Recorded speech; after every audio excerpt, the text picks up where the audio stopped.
All right, I guess we'll call this meeting to order. Thank you everyone for showing up today, and I guess we'll get this started. Randy, you want to?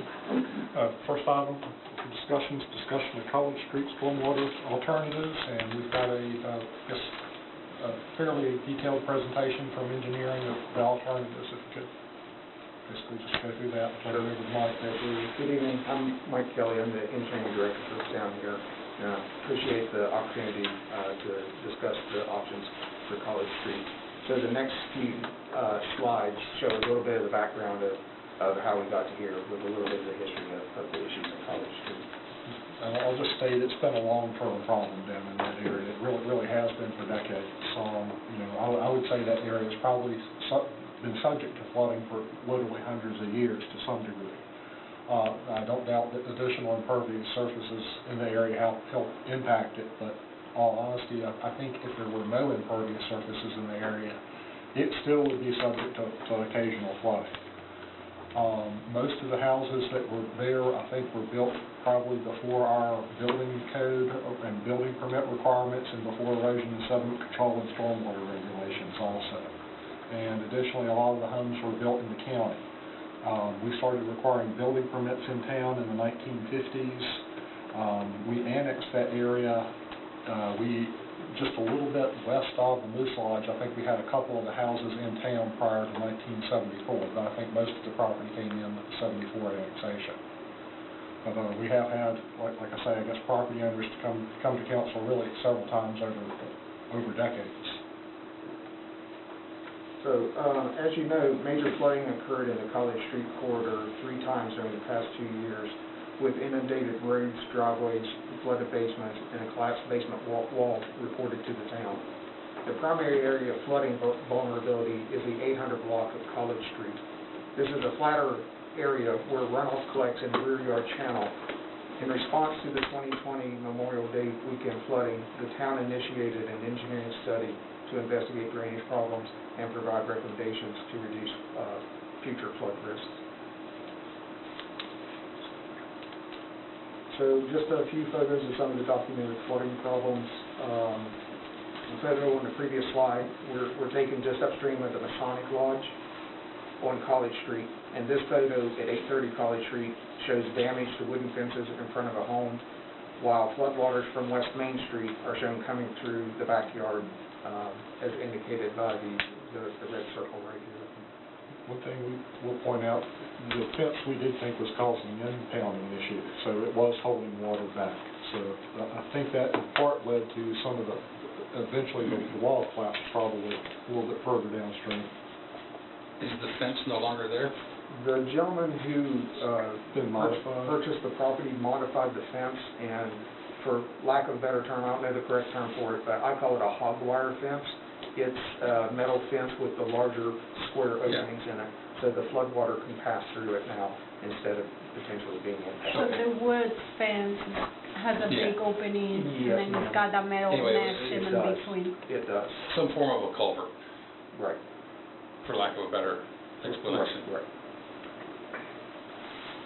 So the next slide is where the red circle was on the previous slide. This is the pipe that's feeding the water coming down the slope. So the pipe outfall at 865 West Main Street can be seen in this photo, discharging runoff that drains unmanaged into the backyards along College Street. This is one of 2 unmanaged pipe outfalls along West Main Street in the watershed, and I'll show you the other one here in just a moment. So this map shows 18 red asterisks at locations where town staff or residents reported flooding concerns during the study, and the overall watershed of 277 acres that was considered in identifying numerous flooding concerns. So the upper watershed, as you can see right here, is approximately outlined in this blue area is approximately 198 acres. The lower watershed, as delineated right here, is approximately 79 acres. In the basin itself, there are approximately 10 existing stormwater ponds, or BMPs as we call them. And the drainage problem areas, as I mentioned, the 18 known areas denoted by asterisks, and the blue is actually the 500-year flood zone.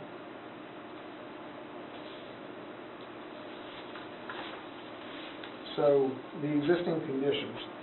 This map basically shows the previous study identified 5 locations where analysis were performed, and this table right here indicates the associated flow at these locations for different storm events.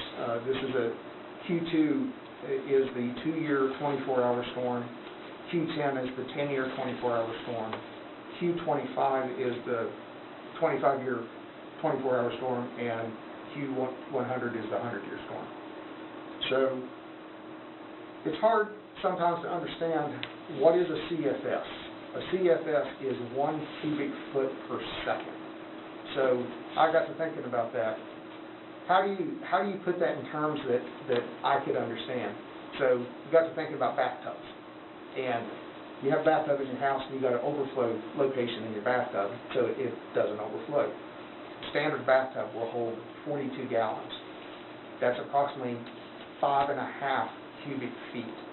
So How many cubic feet? about 5.5 cubic feet. You could also think, I thought of, okay, average refrigerator is what, about 21 cubic feet? Mm-hmm. You've got that volume passing in a second. Yeah. So just trying to give an idea of what is a cubic foot per second. A cubic foot is also about the size of a, you know, the milk carts, the milk crates, that's about a cubic foot. So when you say 43 cubic feet per second, you got 43 of those passing every second at that location. Just trying to give a gauge for what is a cubic foot. It's a lot of water. So the engineering study considered drainage recommendations to manage rainfall depths for several different storm events. And as I mentioned in the table there, the 2, 10, 25, and 100 year. We also ran some other shorter duration events to see what most mimicked the rainfall event that occurred in Memorial Day of 2020. And it comes to find out it was closest to the 25-year, 24-hour event. So we took that storm as the design storm for this analysis. So DEQ's requirement for flood protection is the 10-year, 24-hour storm. We chose a more intense storm, the 25-year, 24-hour, which statistically, a 100-year storm has a 1% chance, a 50-year storm has a 2% chance, a 25-year storm has a 4% chance of happening in any given year statistically. Doesn't mean you can't have a 100-year event 2 years in a row, but just statistically, that's the chance of having that storm event. So the 2 unmanaged outflows into this system are basically right here, coming off of West Main Street at approximately 1025 West Main Street, and the other one is approximately, I believe it's right here, coming off of, I think it's 865 West Main Street. So there are pipes, unattenuated, discharging off of West Main Street into the backyards on College Street. First question right here. Sure. What are the red lines for? Can you go back really quick? I don't think I heard that. The red lines are the existing stormwater features in the basin. They're either existing stormwater ponds. These red lines right here, Councilwoman, is the 25-year flood analysis. That is the 25-year floodplain, if you will. So when they did this analysis, they mapped that out. The property that we just voted on, I guess back in November, December, around the time right before Christmas. Where's that property where they're going to be building all those? That property is approximately right here. And they will be required to conform to the current stormwater regulations when they develop that property. And they will have to meet the flood protection of the 10-year, 24-hour storm. So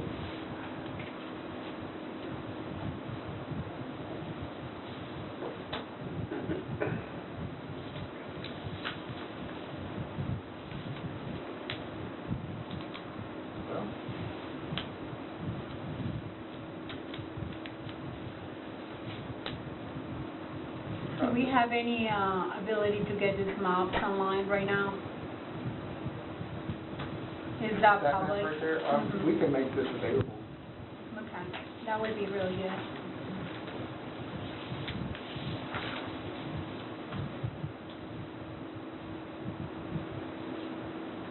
So that was basically the end of the background, if you will, of how we got here. So I wanted to provide also what has been done to date. So the town contracted with A. Morton Thomas and Associates, AMT, as we call them, in the fall of 2020 to develop the alternative analysis for potential solutions that could mitigate flood damage on College Street. And a presentation was given on April 27th, 21 to the town council, where they had discussed 4 options, 1, 2A, 2B, and 3. So those 4 analysis, those 4 options or alternatives were finished in June of 2021. So in the summer and fall of 2020, staff engaged residents along College Street to discuss their potential willingness to participate through easement or property acquisitions for possible ponds situated in the upper basin and for the installation of pipes. And to date, we have received positive feedback from everybody that we have engaged. We haven't talked to everybody. We're going to have to really pound on some doors to get some engagement with everybody, but the people that we have discussed and talked to have given positive feedback to that. Do you know what was the number of the people that were Well, I in know favor? there were, I think it's about, I'd have to double check, but I think that we've engaged about 12 or 13 people so far. I'd have to double check the number. But And then how many real signatures do you have in some of those letters? the folks that I'm mentioning that we have positive feedback from, we have You have signatures from. signatures. Yes, ma'am. So the town has applied for and received a grant award notification of approximately $45,000 to create a resiliency plan for the town. Once that is complete, the plan will be used to pursue funding for a project on College Street from what's called the Community Flood Preparedness Fund.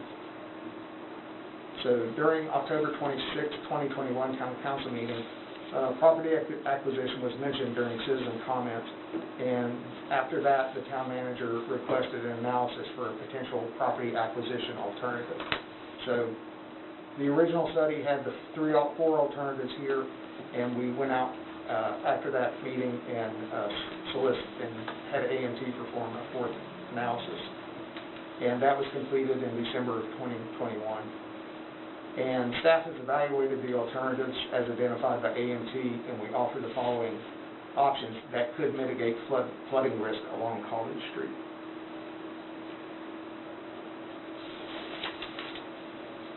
So, option A, do nothing is not really a desirable option, but it would be an option if town experienced resistance from property owners in terms of needed easements or property acquisition.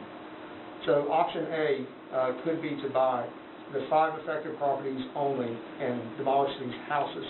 This area would still be susceptible to flooding, but homes would not be there anymore. This option would provide a high level of resiliency against structural flooding, as the possibility of flooding would be eliminated for these properties. There are no other improvements planned with option A. Risk would be that people may not want to relocate, and cost is approximately $900,000, and just wanted to note, this cost is for planning purposes only. Also want to add that any potential offer for the purchase of these properties will be based on an appraisal of the fair market value of the properties. And again, the cost is shown for planning purposes only.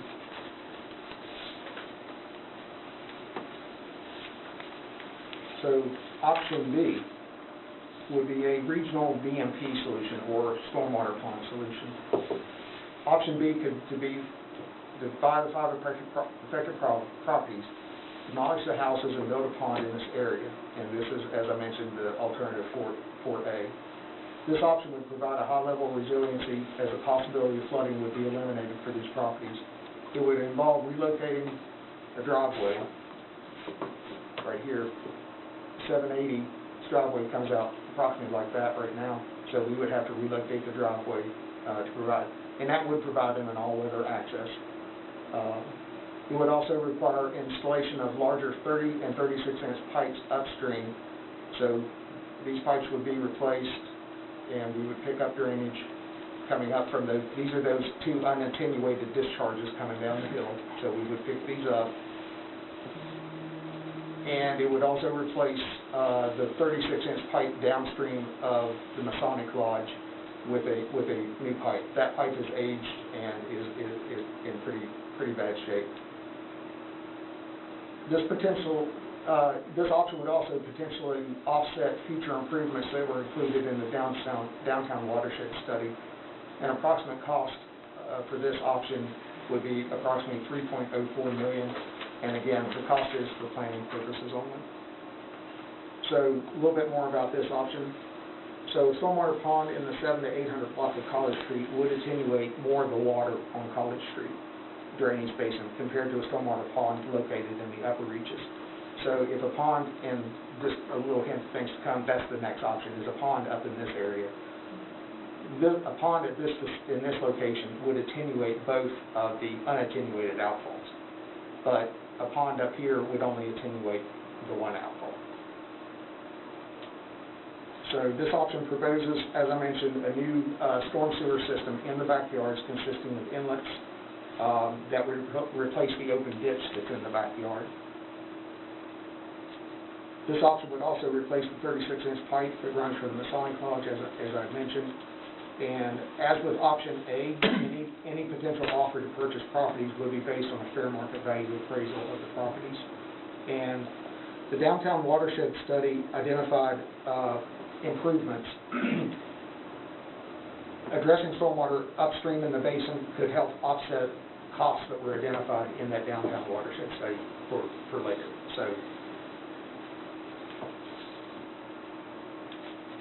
So option C.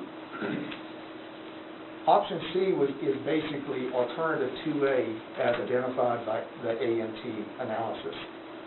This involves building a pond in the upper reaches of the basin and installing 24, 30, and 36-inch pipes downstream.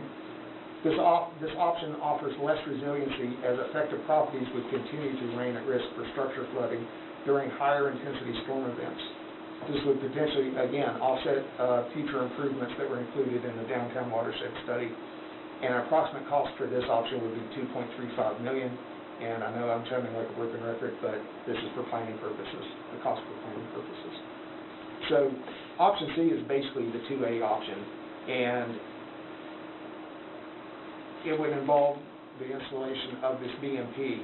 This is 1025 West Main Street, so this is an approximate location of where that BMP would be located.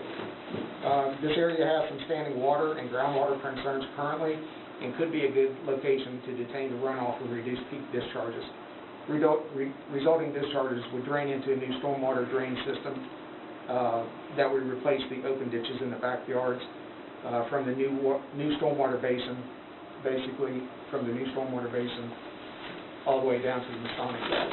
And we would again propose to replace the aging 36-inch pipe under the Masonic Lodge, from the Masonic Lodge down to Depot Street.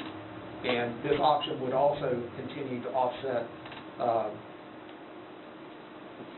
infrastructure that was identified in the downtown watershed study. Can you give me the address for the where you're planning the stormwater pond right there? Is that the one that's for sale right now? This is the back end of the watershed scale, and we have discussed this potential option with all of those property owners, and we've received positive feedback of their willingness to work with the town, either on easements or acquisition.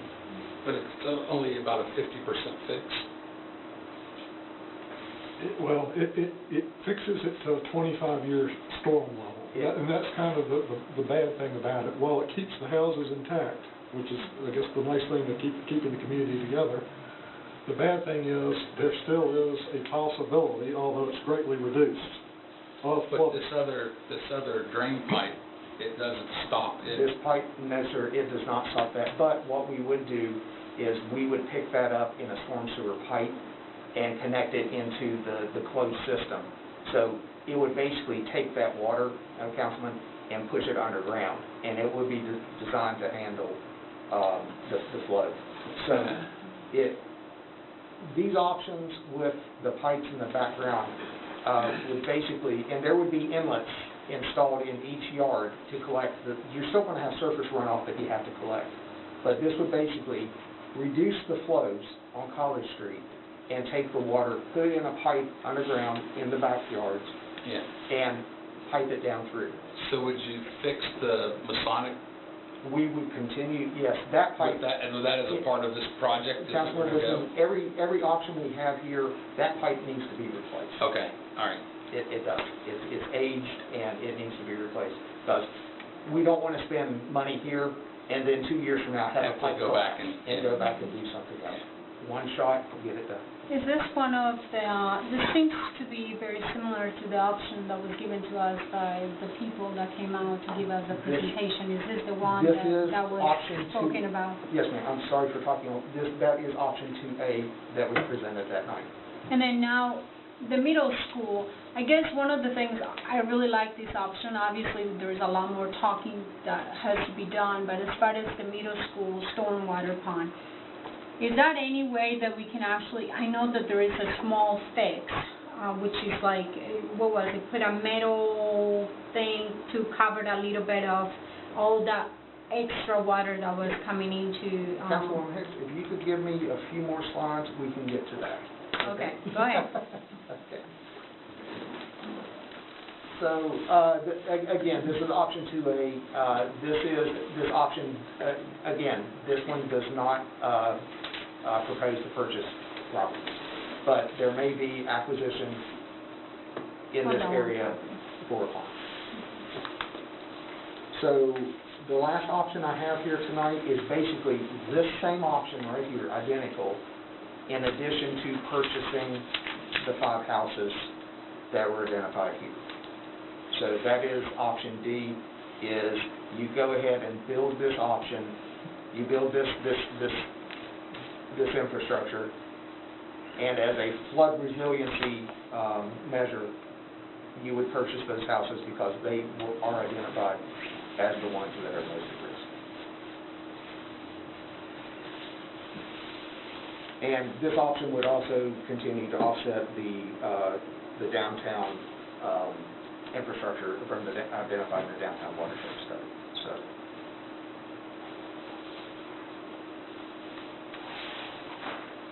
So extras, and this is what you were talking about, Councilwoman Hicks, is extras which are not included in any of these options would be to provide additional benefit to these, and would provide additional benefit to these projects, but not necessarily contribute to reducing flooding at the vulnerable properties. That includes piping portions of College Street and a BMP optimization upstream. The cost for this would be approximately $680,000, and this cost is a planning level cost again.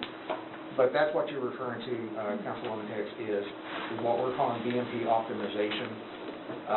And there are some potential alternatives to tweak some of those existing ponds and detain a little bit more water.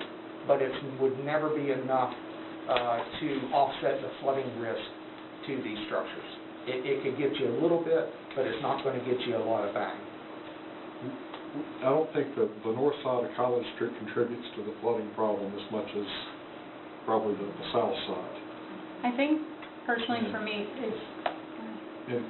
I guess a lot of what you see with that channel along College Street on the north side, it will definitely get full during a good flow, but what you see typically is just kind of sheet flow across the street.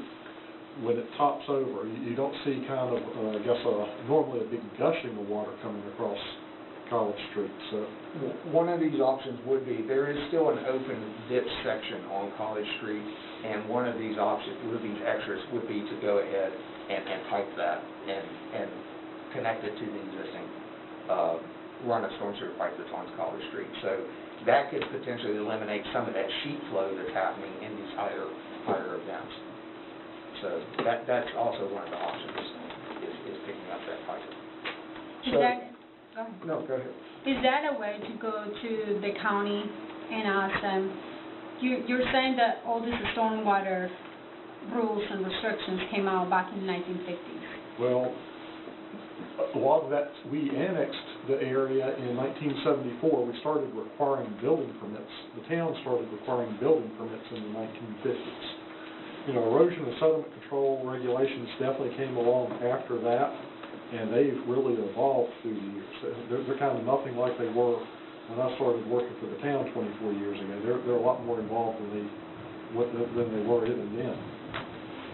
So I know for me personally, there is a lot of factors that contributed to the huge problem that we have on College Street, and you obviously have pointed a lot of them out.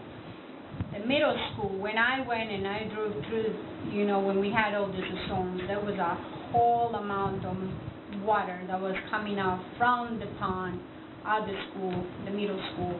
It wasn't even holding that much water. It was literally going through a pipe into the main source that was feeding into it, and it was going straight down into all these people's homes.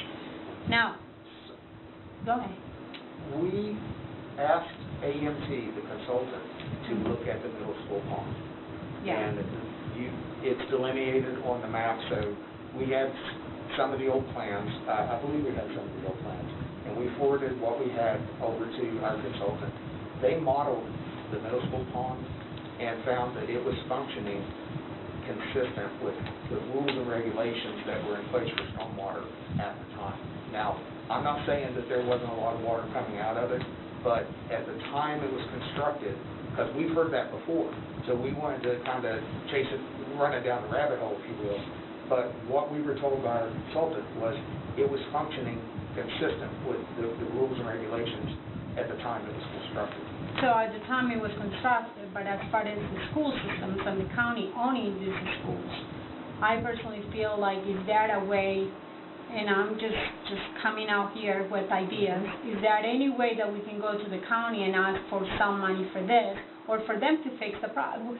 For us today it's a problem. It was not a problem back then, but to me it's a problem today. Because if you had that much amount of water coming into these pipes that are not able to hold the amount of water that's coming out, I personally feel that maybe that's something we can come out and say, hey, is this something you can help us? Should you be part of, you know, I mean, we're still part of the county too.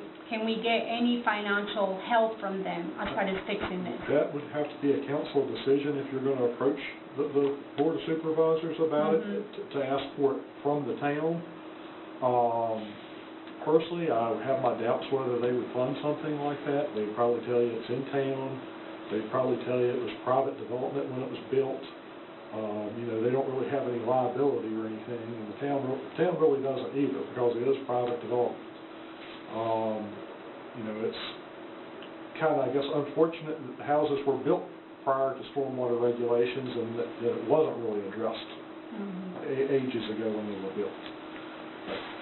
Another one that is... The county probably tell you they've got stormwater problems other places in the county too, but that they typically don't, you know, as far as I know, they haven't funded any, I guess, kind of private stormwater type projects. I kind of, you know, I always believe that it's always good to ask, and I guess if they're going to say no, oh well. You know, you're really went with the expectation to go. I mean, money is money here, and we're talking a lot of money here. And if we are having problems because one of those issues is the stormwater pond that is not holding the amount of water that was coming into the storms, maybe this is something that can be addressed, because the reality is it's not just affecting neighbors, it's also affecting our community. And they're supposed to be providing safety for the children and the well-being of anybody that's in the property. So I personally feel like, what happens if somebody drowns? I mean, that's liability to them. So I kind of will like to look and see if we can do something with that as well. But another one of my questions too will be, as soon as you get to College Street, before you get to the school main road, on the left side there is all these townhomes. On the very bottom of the, there is like small, what they try to do, like stormwater ponds, but they're not. I don't think they're stormwater ponds, are they? Do you know what I'm talking about? You're talking Tall Manor Apartments right at the corner right there of between Buffalo and College. Yes. Yeah, that is a stormwater pond that was constructed for that development. when it was initially built, and that is one of the extras that would be contemplated if they could maximize. And I believe they had talked about adding a couple of feet to the berm, Yeah. so it would impound a little bit more water. 'Cause, I mean, But that's one of the extras that. Because they really don't hold no water. Yep. I mean, they're so flooding out that, and the way they are laying out, they're just really downhill. Council's mentioned the possibility of a meeting with Montgomery County, and they think kind of put us off during the COVID times, but I think would probably be more open to it now. Craig's mentioned the possibility to me. That would be fantastic. Just if we would do it, I think council would probably have to get together to try to approve agenda items for it. Yeah. So, the last bullet on the extra slide is just a statement here. It's important to note that there will always be a risk for flooding along College Street. This area is the natural conveyance path for water in the basin. The options presented here are intended to reduce the risk of flooding from a 25-year, 24-hour storm event. Flooding events that are higher intensity than a 25-year, 24-hour storm event may result in flooding within the College Street Basin. So, just in a nutshell, we could build a pond in the upper reaches, we could build a pond and buy houses and build a pond there. It doesn't preclude future flooding. There's no way to control the amount of rain and how it flows. Not unless you want to spend tens of millions. Well, you can never control the future, but I think doing something is better than nothing. And I think, like what you were saying a minute ago, back when the middle school was even built, this path, when the townhomes or those apartments up the street were built, this path, today standards now is not working. So we need to that's why we're here today, so. And they did look at extras for that too, but that would be something that the town would have to engage the school board on and get permission. There may be extra engineering involved. The last thing you want to do is start impounding more water into something and create an issue that way. So it would have to be done, engineered and assured that any modifications were consistent with sound engineering judgment. If the school was to be built today, just for example, what is the depth that it will have to be, the stormwater pond will have to be up to date to fall? It's not a depth, it's a water quality and quantity. You have to provide channel protection, flooding protection, and water quality. So, and it completely depends on the size of the project, what the existing condition was when you started, versus, if it's a wooded lot, if it's a cow pasture, it all generates a different amount of water depending on what it was and what it's going to. So you really can't assign a depth to it. It's not really a requirement for a pond at all, really, if they could address it some other way. But Yeah, I'm not trying to go way down in a rabbit hole here, but there are 15 BMPs that are approved by DEQ. A developer can use any of those 15s to attenuate and protect the site, if you will, with any of those 15 BMPs. It does not have to be a stormwater pond. So to answer your question, I think you cannot really assign a depth to it. I guess what I'm trying to come up is, what will the solution be today? You know what I mean? Like for the middle school? For the middle school, For the yes. middle school pond? Well, if their pond was designed and it's functioning how it was designed, and that's what our consultant told us that it was doing, there's not a fix. If it's functioning how it is. Does it affect does that really have any effect on what we're doing on College Street with the other side of the road? I don't think it's a huge impact. Like I say, I think the north side of College Street, the channel gets full in heavy rain, and you will see some, like I say, I call it more sheet flow than major water passing over College. So let's say we do option C and we fix the water there. The amount of water that runs out of that pond on middle school, is it really going to will it have that negative of an impact as what we have coming off the other side of the street? The other side has a much more larger impact. What's coming, No doubt about it. yes, what's coming off of West Main Street is much more of an impact. That's really why it's kind of more the focus of the proposals. The other's kind of more of an additional option if you want to, I guess, kind of call it the whole enchilada. Granted, it's $4 million. Yeah. The option C was like, Just where we were gonna build the pond in the upper yeah, so that part was like and fix all the... 2.3 and a half, and then if we were to do the additional, which what you're Another saying is the 680. additional is the stuff in the school and everything else. But you know, out of all the options and everything, I haven't seen anything addressing the sewer backing up, because This project does not address sewer. This is a stormwater project only. Justin, I don't know if there's The sewer backups in this area? no, on this area, because my understanding was that the sewer lines were also backing up during the time of the storm. I mean, yeah, I'm sure it was by an eye, but yeah, like Mike mentioned, this is really just addressing the stormwater at this point. Okay. I mean, So, the last slide I have for you this evening is next steps and questions.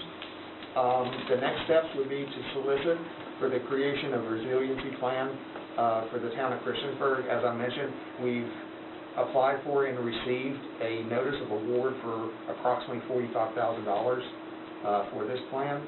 Once the plan is complete, it will then be used to apply for funding from the Community Flood Preparedness Fund, and potential project funding could range from a 40 to a 50% match. So basically, if we got a 40% match, then they would be giving us 60%, and we'd be matching 40%, and 50 is 50-50.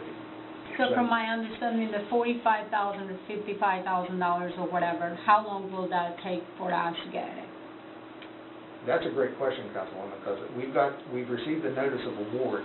I'm not 100% sure when the money may arrive. And then what about, I know with things with VEDA, it take years and everything, and I'm more than sure that this is probably going to be a years and years down the road. There's an application cycle. They have annual application cycles for revenue sharing. It's still going to two. It's 2 years for revenue sharing. It had been annual up until, I guess, last cycle. So basically, you're looking at it for revenue sharing, 2-year application process, and when they fund things, there is a possibility, as mentioned, it could be at the end of the 6-year transportation improvement program. You're kind of at VDOT's mercy of when they fund you, and they definitely tend to fund you towards the end of the 6-year plan. In the 6 years. I guess my biggest concern is these people are really waiting for almost 2 years. February 6, 2020 is when one of the first floodings happened. That's correct. It's going to be 2 years now this week. The time has gone so fast before our eyes. Now we are dealing with the fact that you're saying that, oh yeah, we may apply for this, we may get it, but it's going to take years. And yeah, at the same time, we got money from the American Rescue Plan, which we got like, what was it, $3 million something for infrastructure and stormwater and facilities within the last year for this. We can use it for this if we wanted to with town council approval. I think my opinion is we need to take care of something like this, because I just cannot sleep at night thinking that someone may die or drown because we haven't done nothing. And I think, you know, I saw it with my own eyes of what these people went through during that time. It was not a happy time. And I will hate for us to have that image around the town that we haven't taken care of our neighbors. They're our citizens, and I know that you guys have done a tremendous amount of work, and your presentation has been great. And it has given a lot of information to people that probably were not there during the time. And so I really got to say you have done a well done job. But go ahead. No, what I'd like to do, if it's okay, if you're one of the citizens from... Councilman, can I hit 2 more bullets real quick? Yes. Go for it. Yeah. And And we talked about the revenue sharing, and as Randy mentioned, it may be ended. If it's funded, it would be probably toward the end of the, we would like to receive direction from town council on the preferred project option to reduce flooding along College Street. And finally, once we have a direction on the option, we'd like to solicit for detailed engineering services for the design of the selected option. So that concludes my presentation. Thank you. Thank you. Really helpful for me, not having been a part of it. But if you're a citizen, you have 3 minutes to speak. If you'd like to speak, please tell us your name and your address. And you know, you heard some of the options that the council has to consider. I get it, you may be frustrated about things, but I would appreciate if you would focus on helping us make a decision that's going to be what you feel beneficial instead of just complaining about the fact that we have this issue. So who would like to... Can we start this way, or do you guys... If you know, again, just stand up, state your name and your address, and please 3 minutes so we don't have all night, because we still have a lot more to talk about here tonight. It looks like you're ready to talk, so.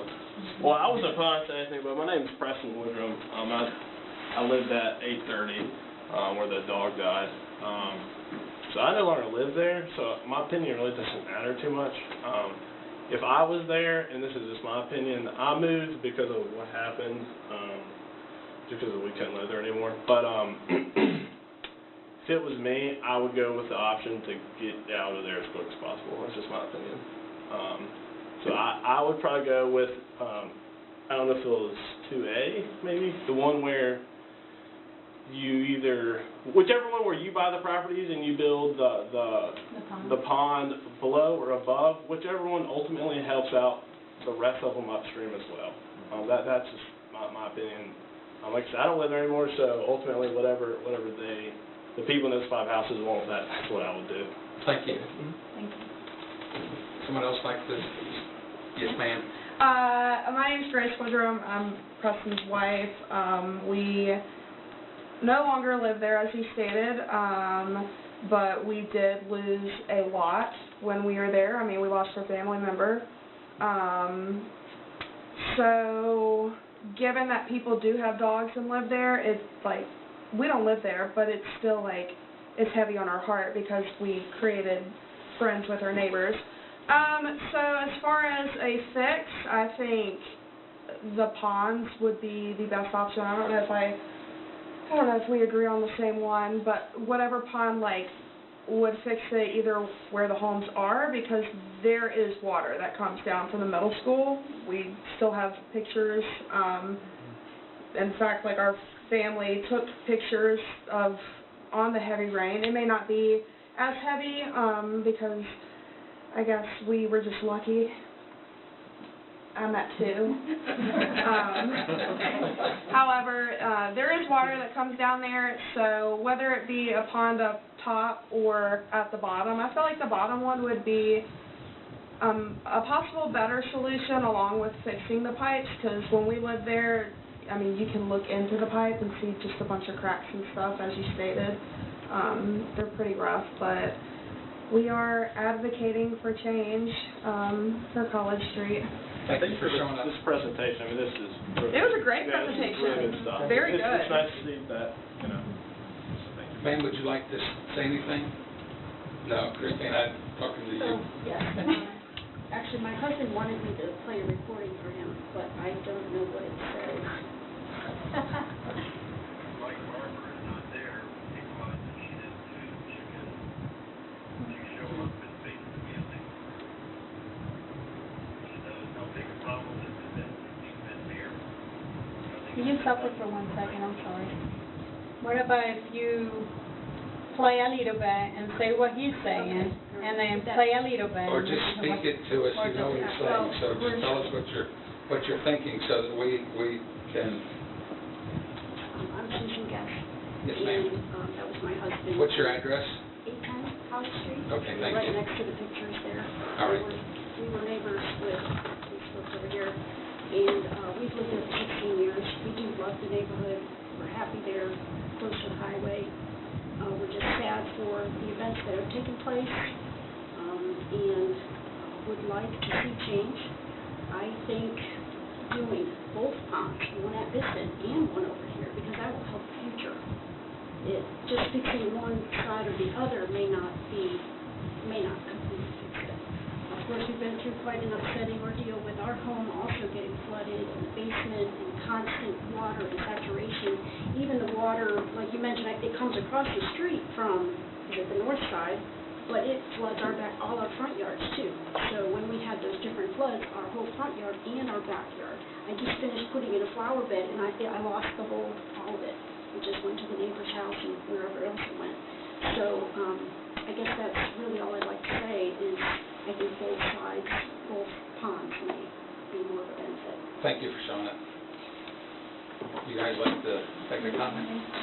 Sure. I currently live at 830 College Street. My name is Angela.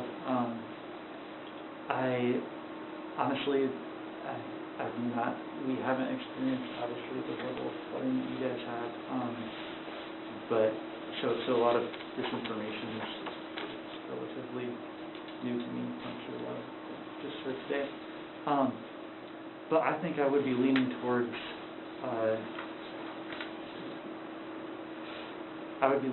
the option, I think it's 2A, with the pond at the top of the street. I'd have to think about it more, but yeah, that's where I'm leaning towards right now. So that means like selling the property, right? Was that 2A, Because C was, option C was not acquiring properties Yeah. and building the pond in the upper reaches.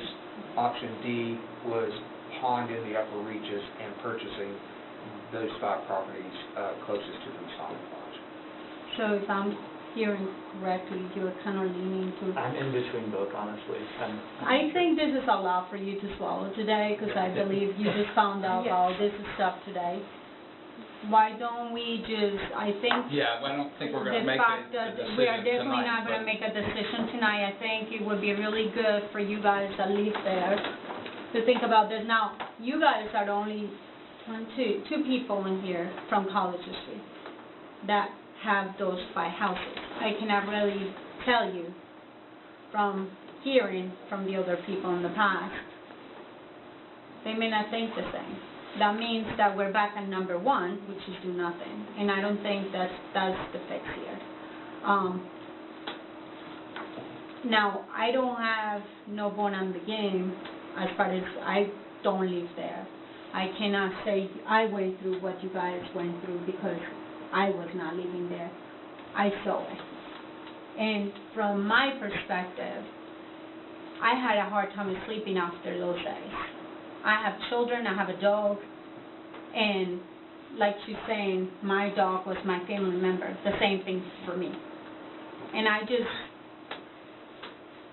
feel like, in my opinion, as a town council person, I would like for them to make that decision and then give us that opinion, and then obviously we'll make the decision in council. But I do think that we want to hear a lot more from you guys, because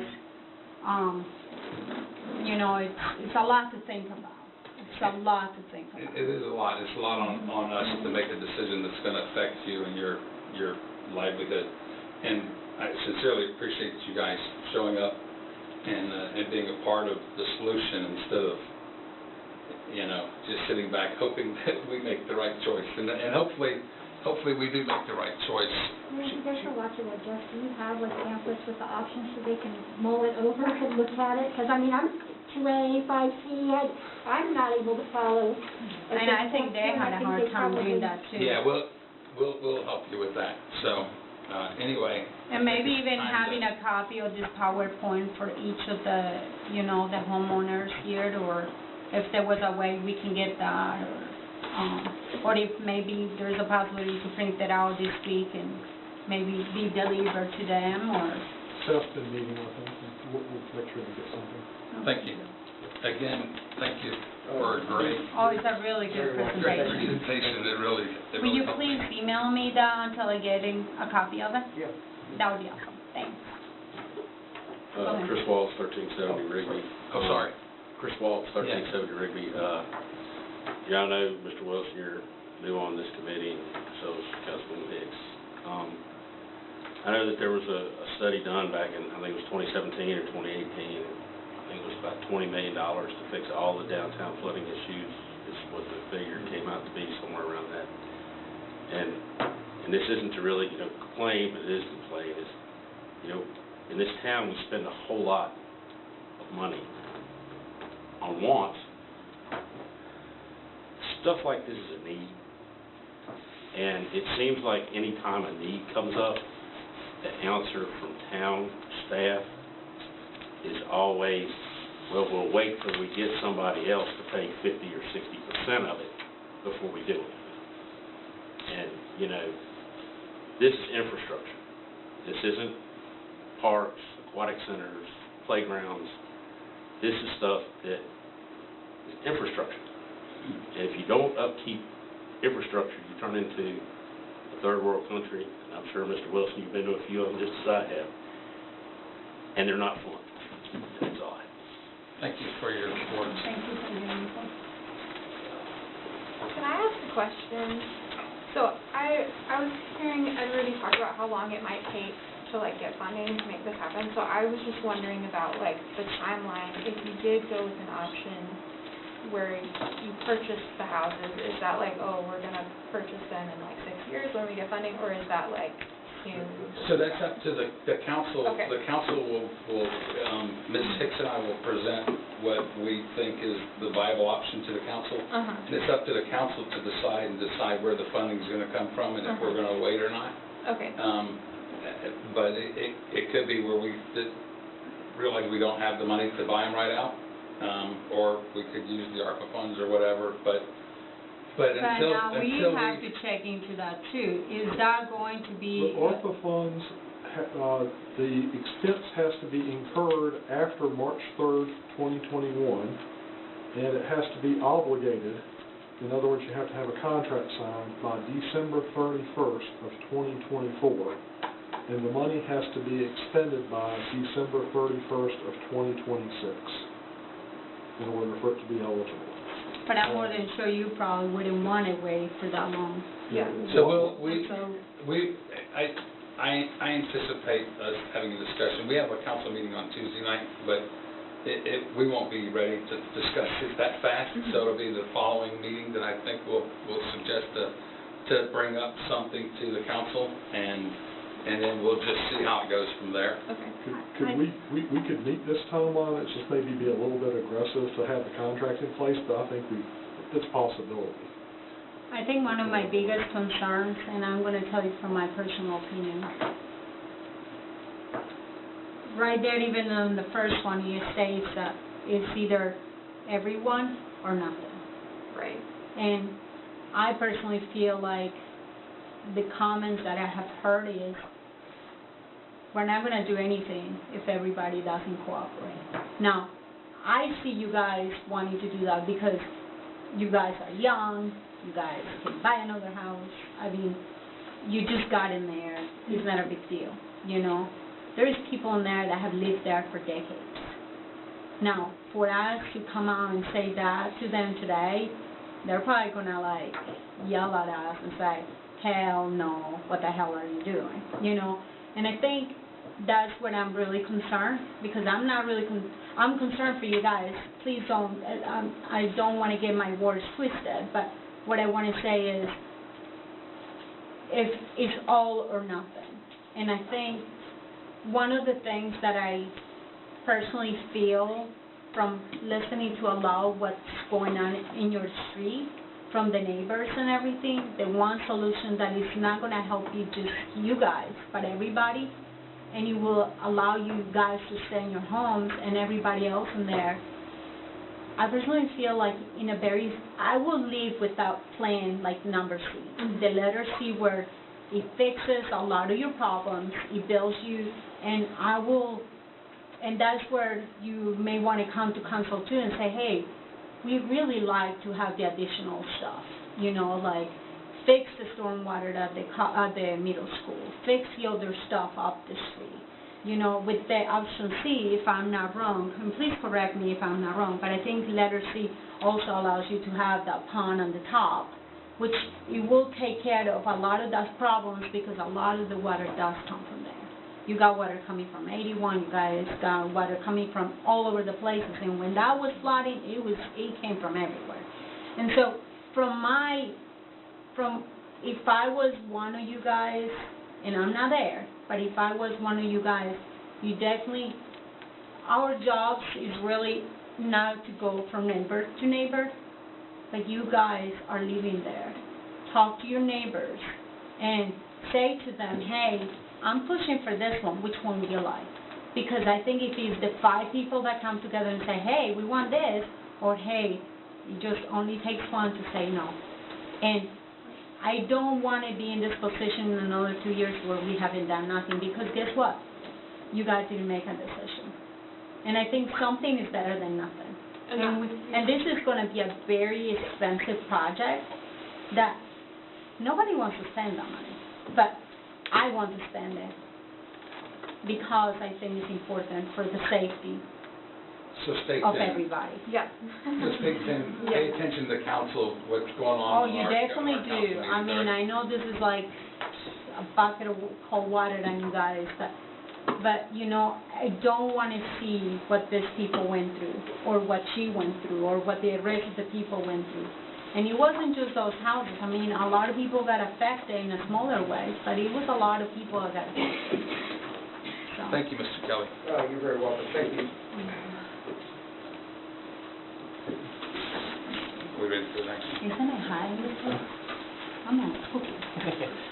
We're gonna head out. Thank you guys for coming We out. appreciate it. I really appreciate you. Isn't it high in here? It's like hot.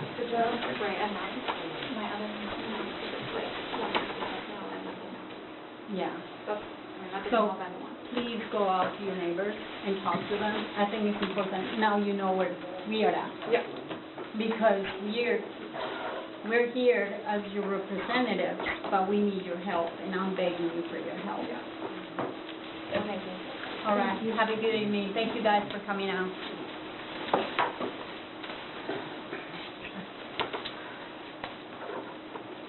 Next up.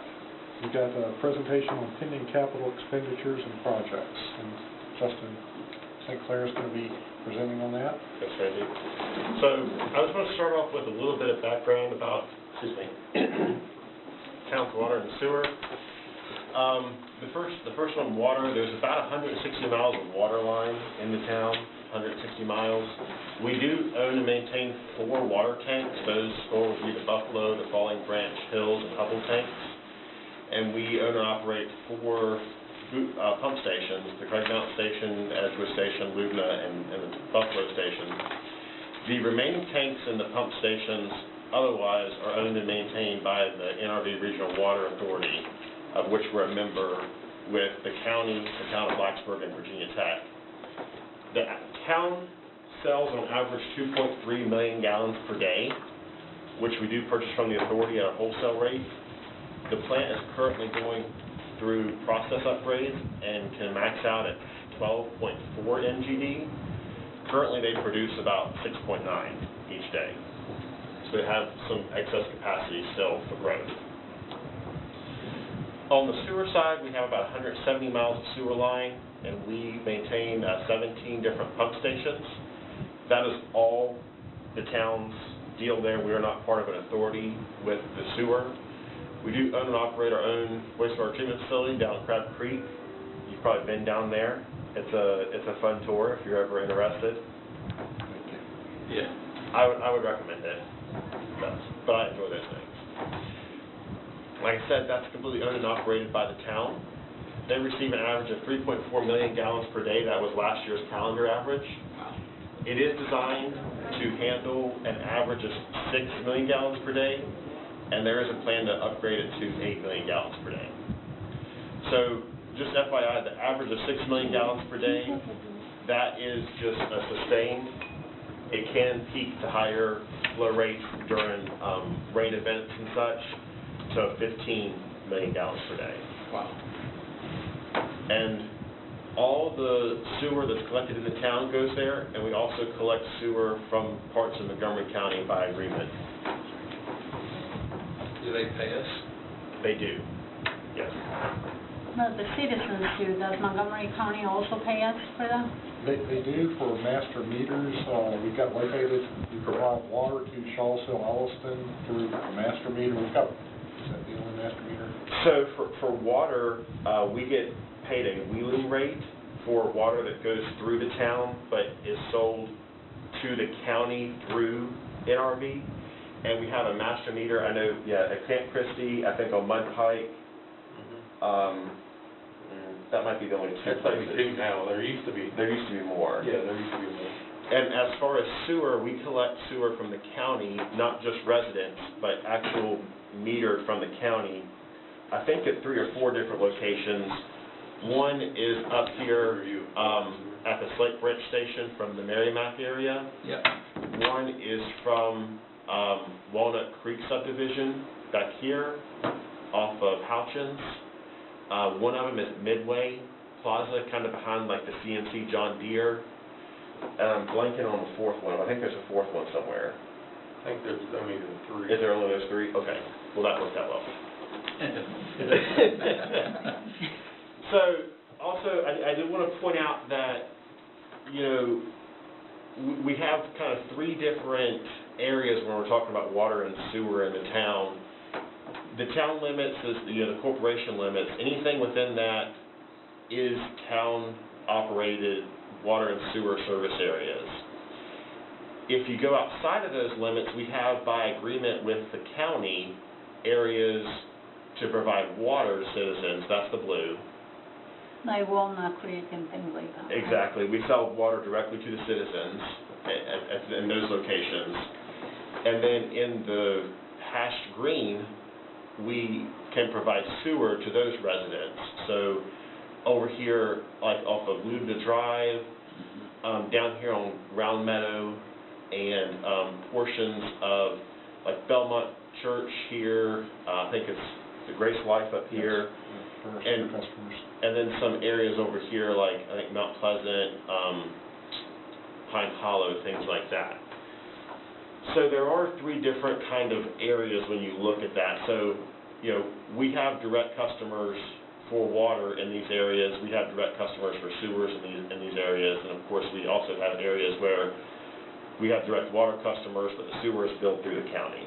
So it gets a little bit complicated, but in general, that's what it is. If you don't live in town, you of course pay the higher rates. You pay, I think, 50% extra for your water and sewer. $10 or... It's 50% higher. Yeah, whatever it is plus 50%. Which they still get a great break because they don't have to pay the real estate tax and stuff. So. Some localities charge as much as double that I'm aware of. Usually the range is, usually you see either 150%, 175%, or 200% for out-of-town customers. I know this has nothing to do with that, but as far as like the connections to those places, who paid for the connection? I know the customer pays for that location itself, but as far as getting the services to them. Well, they would pay for their own meter. If they are extending, if there's a line being extended in the county, that'd be up to them to extend. We wouldn't extend it in the county. So for example, for the Meadows, when it was built, who actually paid for the connections to the Meadows? Because that was a long way. The developer paid for the connections. Okay. Yep. Which that was developed in town, technically. Yes. It was brought into town first. Before. Explain that to me. So if there's a line, if we have a main close to someone that wants it, they pay the connection fee. If there's not a water main there and there's a new subdivision going into something, typically the developer extends that water main. Okay. And then the service is there when we accept the line, and then they have to pay us to connect and set the water main. Now, how come there was a meter installed, a master meter installed by the county in those other places and not in the other places? Is that a difference between that? Some of it's probably the fact that these other locations, the county couldn't get water service to it if they wanted to. You know, they don't have PSA lines available. The reason, for example, like the master meter at at Camp Christie, that is a long line that goes to Shawsville, Elliston. And the county maintains it basically from the master meter out. So it's their line, they have to pay the town wheeling rate, which I think is 137%. Is that, I think it's 137% is the wheeling rate. Versus, like I say, out of the town customers, 150% rate. So the county is, I guess, technically getting a little bit better deal, although they're having to maintain their own lines. Whereas if it's a town customer, like I say, we'll pick up, give you an example, we'll pick up town garbage if we happen to pass by a house in the county. And that happens a few places. It's kind of rare, but people would be eligible for town garbage collection if that were to occur. It's kind of a similar situation. If they're near town limits and they're in our service area, we can pick them up as a customer. It's really more of a courtesy to them, probably more than anything, although we are trying to at least cover our costs with 150%. It would be kind of, too, you can't necessarily master meter all the little connections off like Pepper's Ferry, because it's so interconnected. It would be kind of like a toll road. It's easy to kind of put a toll road on Route 11, but to put a toll on every, side road that comes off Pepper's Ferry would be more complicated to keep that separated type thing. Sort of similar to the way we get our water from the authorities for the master meters. So, and there is a fair amount of water loss in systems like that. I think 15–20% is probably normal. At least, water loss in a water system. But we always get the full amount from the county, right? We always pay the full amount. They always pay the full amount through the meter, just like we always pay the authority the full amount through the meter. Okay. All right. So Stormwater is also part of this committee. That obviously maintains the infrastructure, the pipes and the ponds that the town owns and maintains. That is supported by an enterprise fund, and that revenue is generated from the stormwater fee and also grants that we apply for and get awarded. That revenue funds positions, equipment, projects, and also helps to fund the mandated programs that we have to run, such as the MS4, the Municipal Separate Storm Sewer System. That's why they made it MS4. Program, as well as the VSMP program. And those, like I said, are mandated by the state for the town to operate those. Lastly is solid waste. Just a quick overview on that. Curbside solid waste collection, the cart service is done by the town. There is a third party that does the curbside recycling by contracted forces. That contract expires June 31st of this year. It is eligible for one more term, which would extend it to June 31st. I think it's the 30th. There's no 31st, but nevertheless. The end of June, at which time then I'll have to go back out for bid next year. And the current collection rate is $4.06 per customer per month. There's something you want to add on that one, sorry? No, I just basically say that I've already been instructed to go ahead and renew the renewal for an additional year, and look at rebidding after 5 years, basically. That'll be the end of 5 years. What is the amount that we mostly, about the amount that we pay, or? $4. I know, but the amount of homes that we have right now. Garbage customers, we've got about 7,000 garbage customers. 7,000. And then,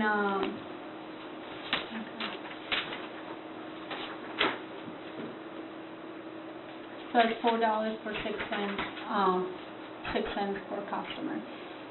And you're already approving it, you said? Or you're going to wait? Well, I've already been instructed to go ahead and renew the contract. Basically, it was written so that it could have additional one-year renewals. Council has said renew the contract, and basically to make it a 5-year contract. Like Henry had mentioned at the council meeting, they wanted to rebid things in 5-year increments. Things like the term services agreement for the attorney, the service agreement for our accounting firm, and also I don't remember this being a subject They've at least talked about it with prior water and sewer, water and waste committees. Okay, but it wasn't talked in council. Is that something that doesn't have to be in council? Because, I mean, it's a lot of money. Well, if it's a contract, it would have to go to town council. It's a large amount of money. Contracts So- have to go to town council. So even though it goes up to the shared, I'll put it on the agenda for a renewal if you want. yeah, I think it will need to be in the agenda because it's saying right here that it's going to be canceled in 2022, June 31st. And I think it should be a town council decision. I think, yeah, we'll put it on the agenda. Okay. Who owns the trash cans, out of curiosity, for the recycling company and for the normal trash? The recycling carts are ours. Yeah, that's part of the contract, so they provide the carts. They do provide it? Yes, and ours are all the green carts. The town owns them. Mm-hmm. We provide the town. Okay. Thank you. And we got a little over 7,600 customers right now.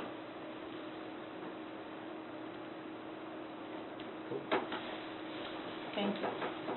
All the other commercial services are provided by other third parties, and those provide for the town. So most of the dumpster services and things like that are just by third parties. The town is a member of the Montgomery Regional Solid Waste Authority with Blacksburg, Montgomery County, and Virginia Tech. And we do have a closed landfill that's on Wade's Lane. If you turn there across from Kroger and go out to the end, you'll see a big open field. It's where Jim and them store a lot of equipment and such, but that is an old closed landfill. We do have ongoing improvements to the landfill gas collection system, and that does require periodic testing of both the groundwater and the gas for compliance with the closure plan. Just a handful of water and sewer capital projects that I wanted to go over. Some of these are, more familiar than others. These are all ongoing water and sewer. The first one is the Edgewood pump station. This replaces the aging infrastructure at the Edgewood station. This is at the corner of South Franklin and Tanglewood. The next one is the Roanoke Street water line replacement. This is a replacement of a water line that runs along Roanoke Street from East Main to Depot Street. And so we're anticipating doing that work this year with paving coming next year from VDOT funds. And then there are also various water line improvements that we've done this past fiscal year, and most of those are finished, such as Almeda, work on Montague, and then also reconnection of some lines on Scattergood. The last one is the Buffalo tank replacement, and that's pretty straightforward. We intend to replace that tank. It's getting some age on it. The other sewer projects is the Arrowhead sewer shed study. This addresses infiltration and inflow in the Arrowhead Basin, which we generally define as the area south of 81 along South Franklin Street. And we have completed a pump station study which evaluated all the town's pump stations for sewer and prepared a prioritized replacement schedule with estimates. Some future and proposed that you'll probably see in the upcoming budget cycle is an extension to the wastewater treatment facility for potable water.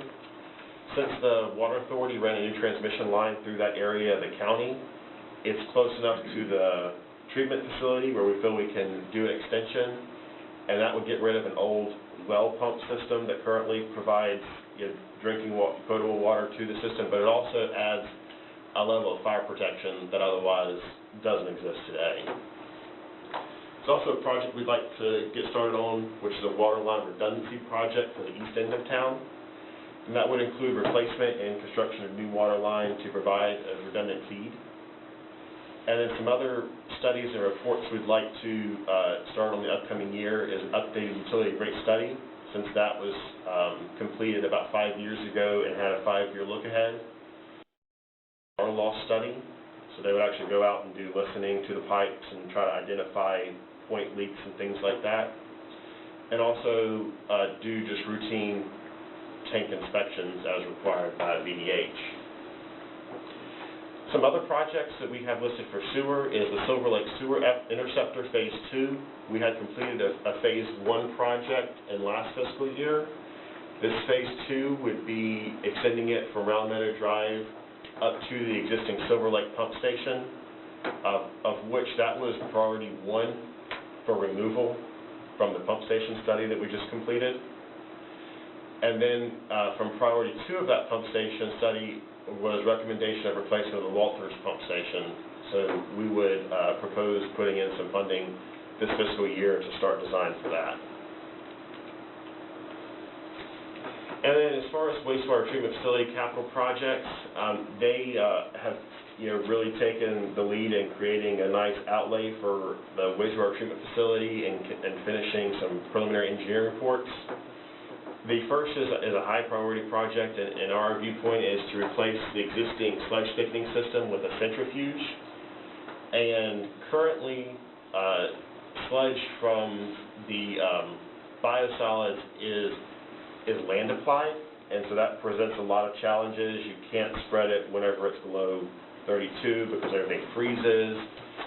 There's limits to how often you can spread it on areas, and obviously that's a public perception issue as well, because signs go up and some neighbors don't necessarily enjoy that. It has to go through the county conditional use permit process. Right. It requires public hearings. So where do we have a designated area where we spread it, or? We have several sites. Correct. That the DEQ is approved for us to spread on, and then they're monitored for like nitrogen levels and all that. Yeah.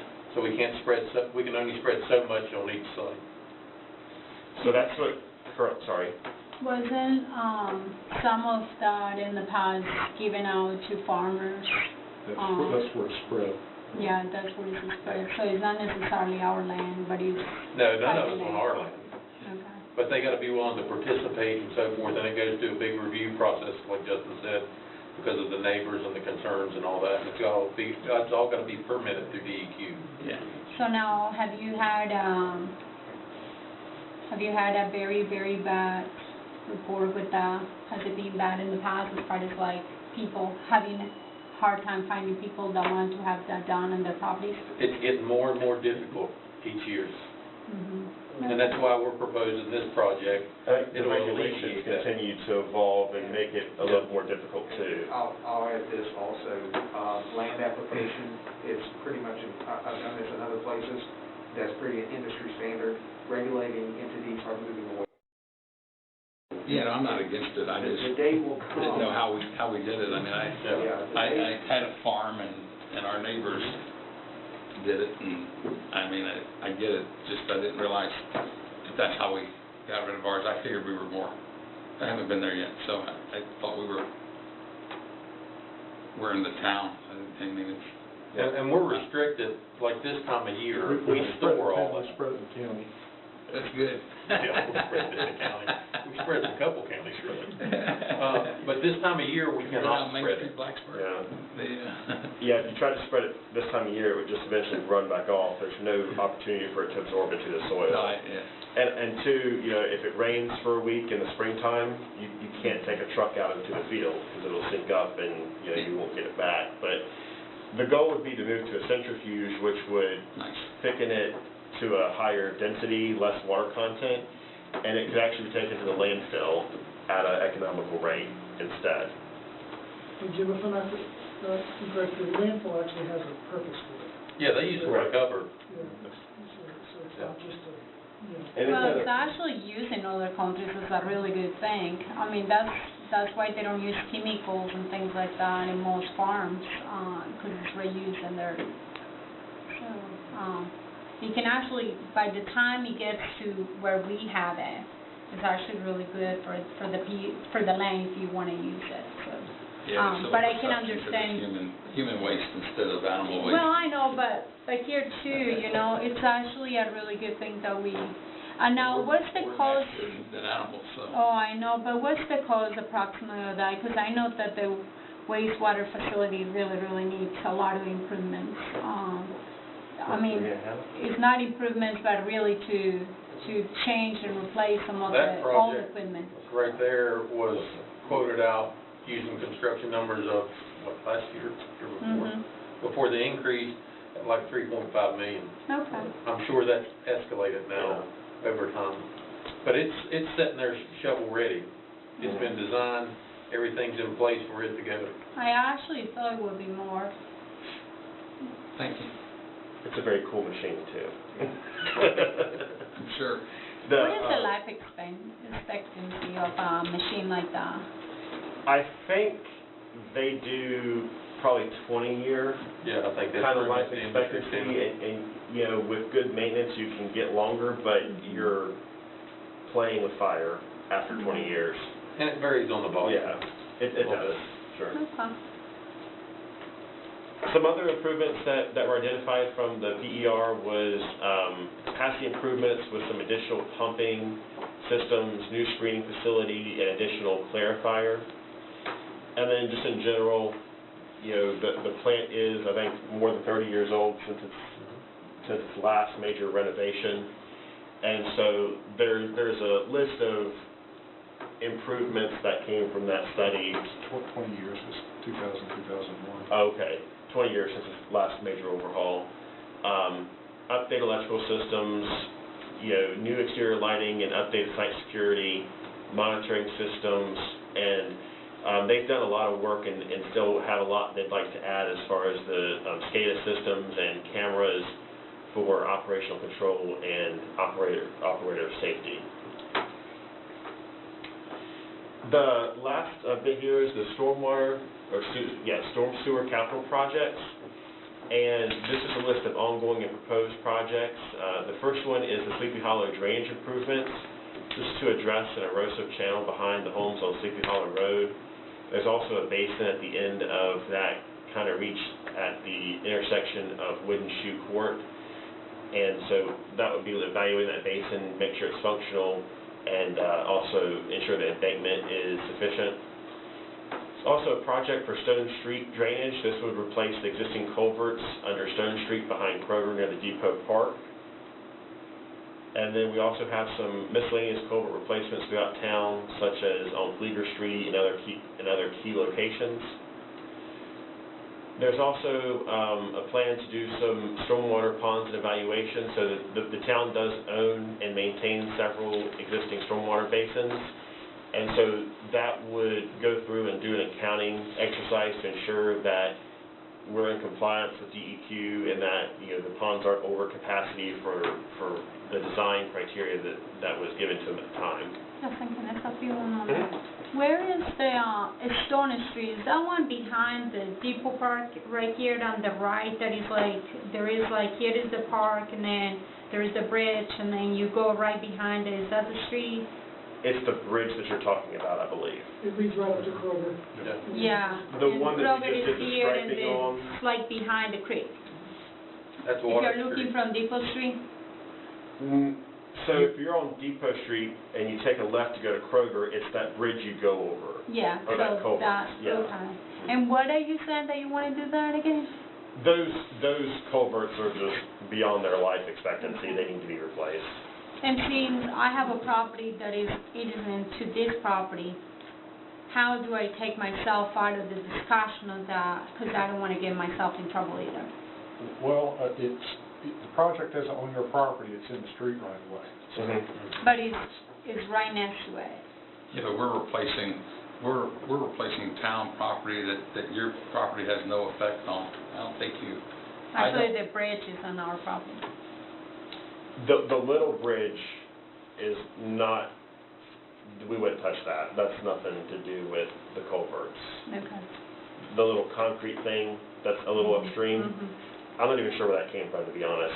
I don't know the backstory of that. I just want to make sure that, you know, I don't vote over here on something that is, it can get me in trouble. You know what I mean? Sure. So I'm just letting you know that I own the property, and if there was something that I had to vote on it, or whatever, that I would really like for that item to be separated from the rest of the drainage conversations. So I can vote on it in a separate thing if I needed to vote on it. As far as money, financing, or even when it goes to council, I would really like that item to be separated, please. Okay. We're not anticipating it being proposed in this upcoming budget year, or maybe... So there was actually money put on it last year for design services to start with. Can you go back one more time again?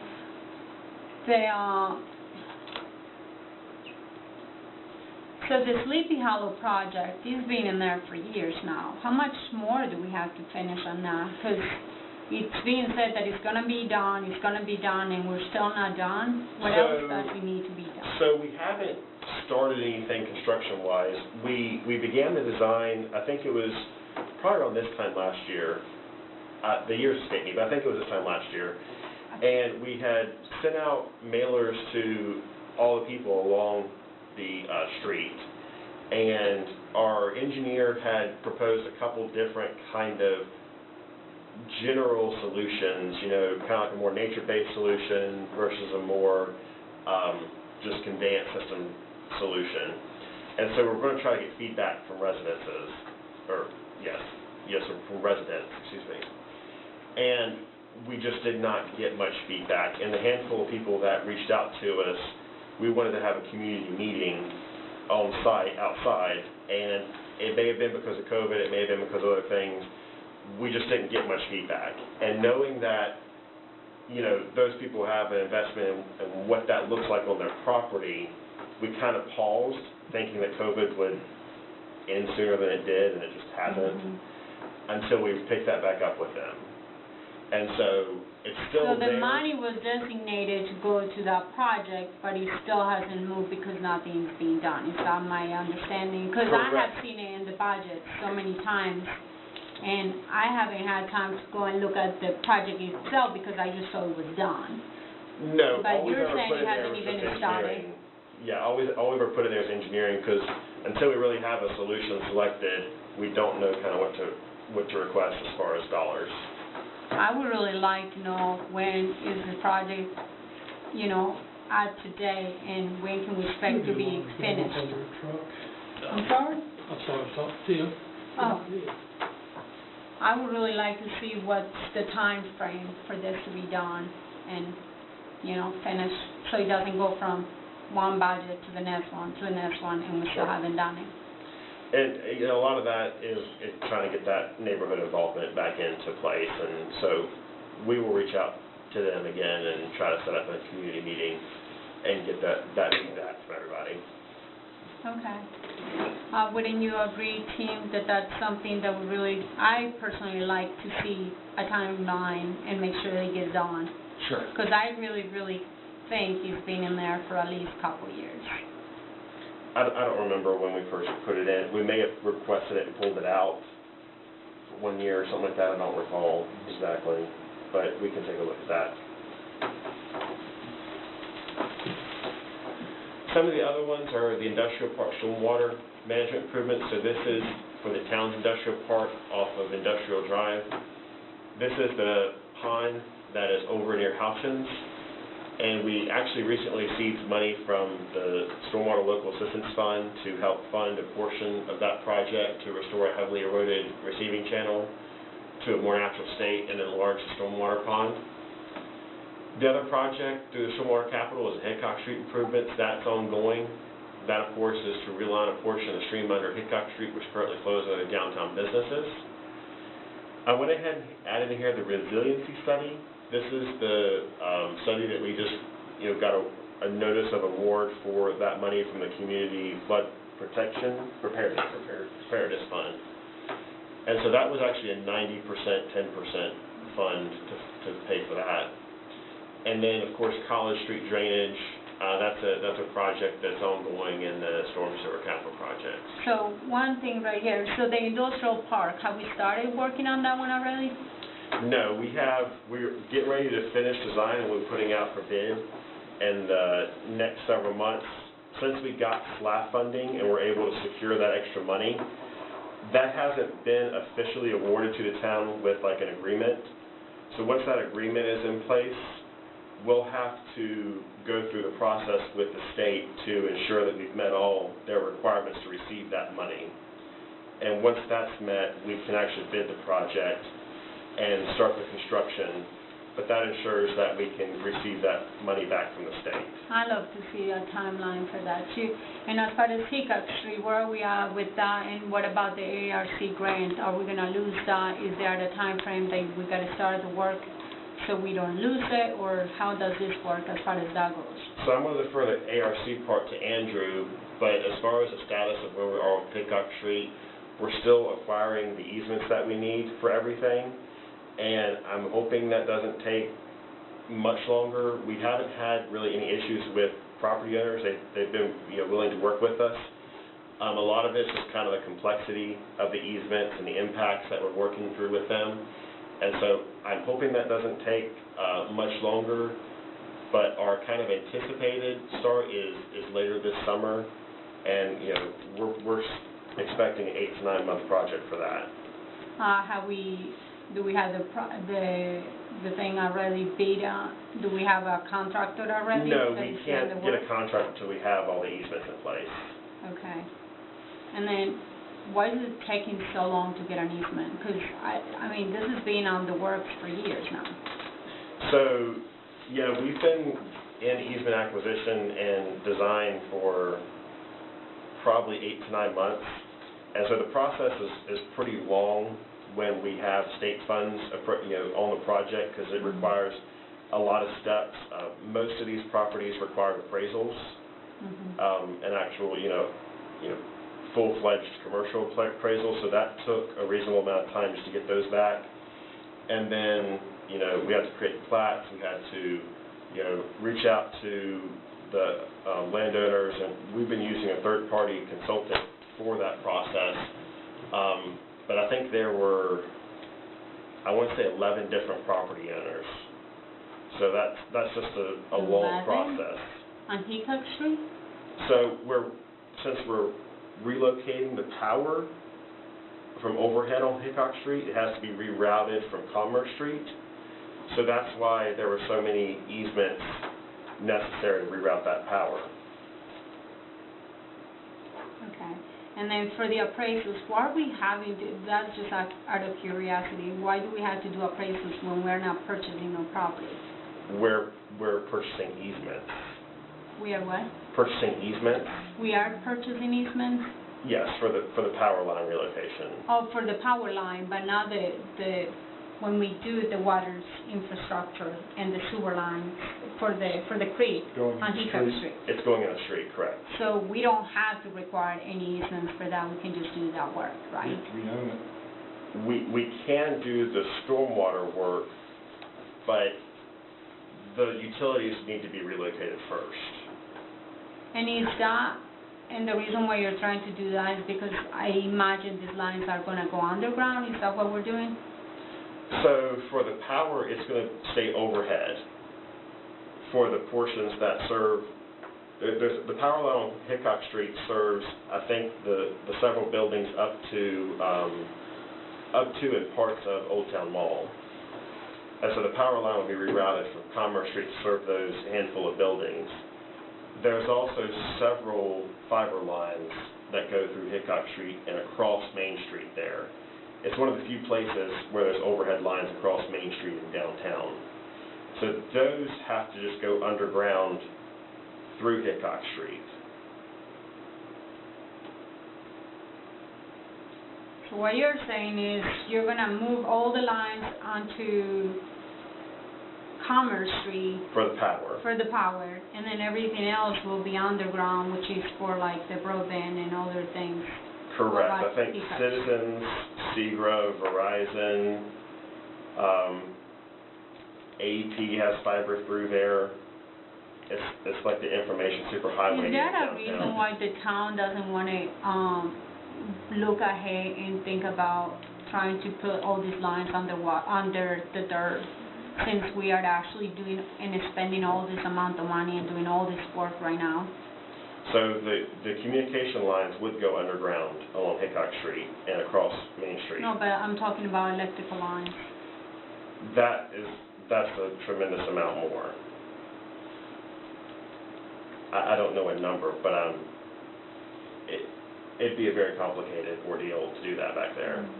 I'm just thinking. I'm not doing the work, but it sounds a lot better when you're looking down the main streets and there's no power poles and cables everywhere. So, and mostly since we want Hancock Street to look Right, and then nice. that's been a design consideration from the beginning.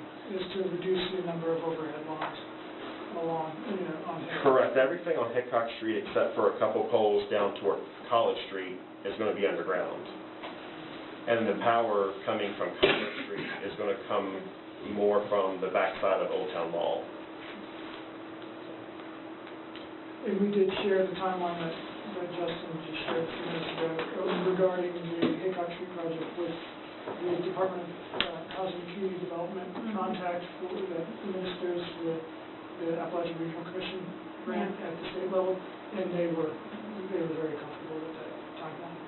I guess I'm really confused, because if we're dealing with a stormwater issue, how come are the electrical lines, it's not like you're putting them on the ground, so why is there such a big deal about getting easements for the electrical lines? Are you... So, I mean, the whole street's going to be tore up. Yes. And so, if we just put in the stormwater, paved back over it, and then came back in later to do all the utility relocations, we'd be tearing everything up again to do utility relocations. We definitely don't want to do that, but I guess my question is, why can we get rid of it all completely, since we're already getting the easements, and just put all the lines underground? You still have to have an easement to have power underground. Oh, no, but that's what I'm saying. Right now, you're saying that with the option that you're doing, you're not putting them underground. You're only doing the broadband and other things underground. You're not doing the whole package underground. In Hancock Street. Hancock Street, everything will be underground because there won't be power on Hancock Street, overhead power anymore. Okay, so that was, yeah. Yeah, sorry So for that confusion. It's the Old Town Mall area is going to be served from the back, more or less the backside. Correct. There's existing poles back there Yes. now. Which So is that fine. That wouldn't really change. I'm just concerned about Hancock Street. Correct. Hancock Street will have no overhead power except for like 2 poles down toward College Street. Yeah, because you got to get those lines from the other Correct. side. We got to serve the Presbyterian Church there. They have to still have power from Okay, that side. got so. it. Thank you. Sorry for that. No, that's confusion. I okay. misunderstood Maybe that. the way I asked the question, because I just the dots didn't connect. Go ahead. That was it? Yeah.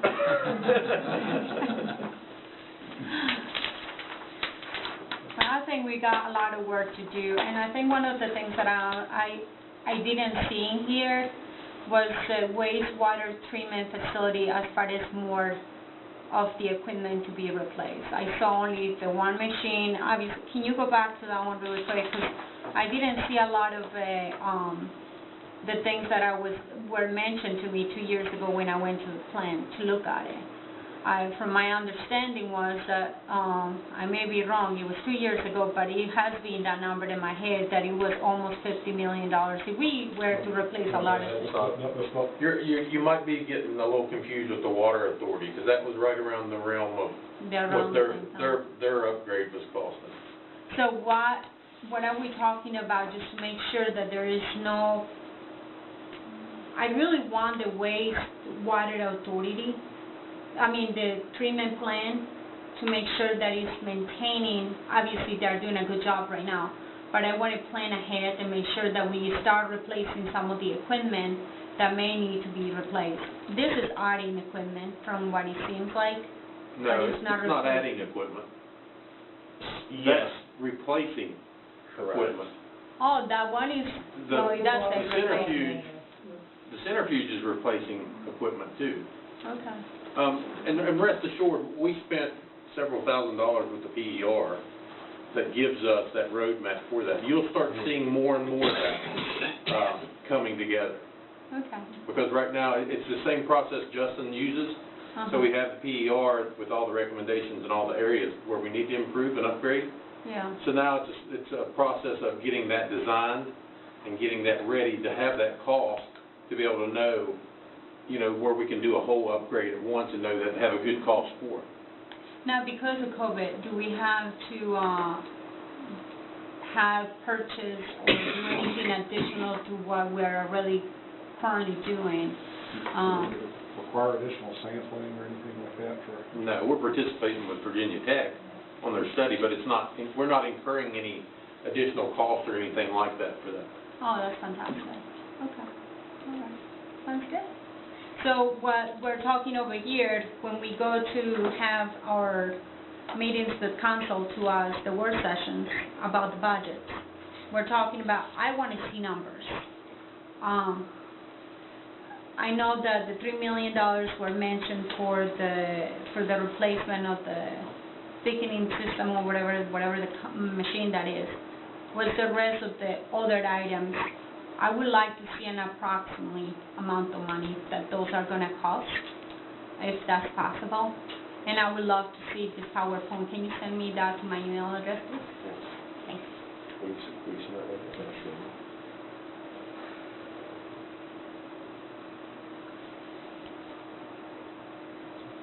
Do you have any questions, Kim? No, it's very informative. I mean, we got a lot, for the next meeting, there was a lot going on with, obviously with College Street. That was the main thing that we were gonna discuss today. Obviously, there was a long conversation about it. I would really like to see what the people on College Street have to say, and I would really, really like to meet up within the next month, if that's possible, just to make sure that we get all these conversations done and out of the way before we go to council and ask them for any funding, and before the new budget year. Because some are like the other items on Hancock Street and the other ones off of Sleepy Hollow and the one about the industrial park and things like that. I really want to see some of those done, instead of just lingering in the air for a long time. So, getting numbers will be important for me to see. For the wastewater treatment plant upgrades. Yes. And if there is anything else.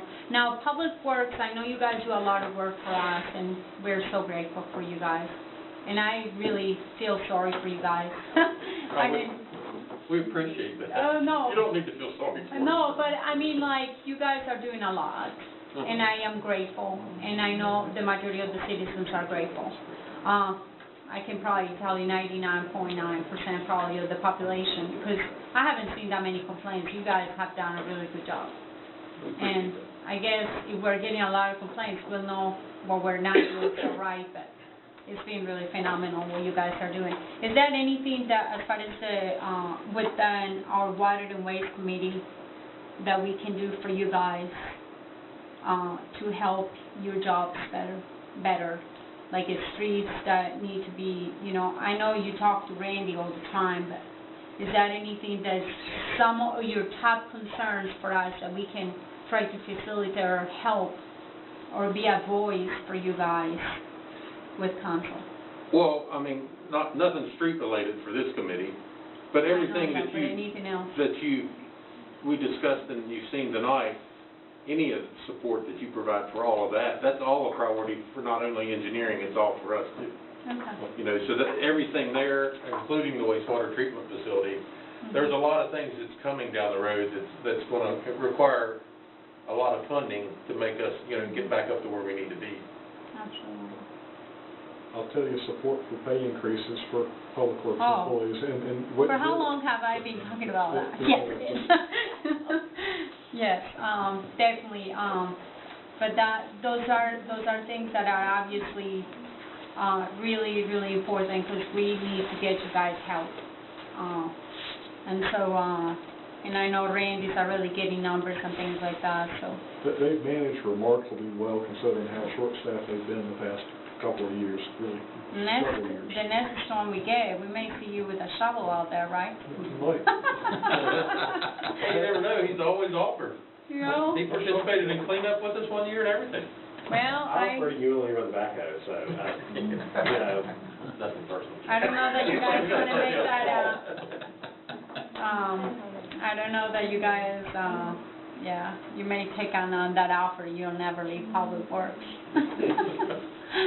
So anyhow, so yeah, thank you so much for the presentations. I think both of the presentations were great.